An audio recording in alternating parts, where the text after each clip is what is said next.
Formal nang pinasinayaan naman po ang Subol Baybay East Bridge sa Barangay Subol, San Fabian, Pangasinan noong Hulyo 14. Ayon po sa lokal na pamahalaan, inaasahan po mapapabilis pa o magpapabilis at magpapaligtas ng paglalakbay ng mga residente ang iba pang dumaraan sa lugar ang pagpapagawa o ang pagkatapos ng naturang tulay.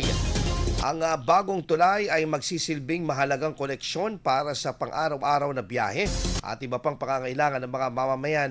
Dinaluhan ang seremonya ng inaugurasyon ng mga pangunahing opisyal ng pamahalaan at mga stakeholder, kabilang ang Barangay Council ng Subol, mga opisyal ng pamahalaan, mga kinatawan ng Philippine National Police at iba pang lokal na opisyal. IFM News. IFM News. IFM News.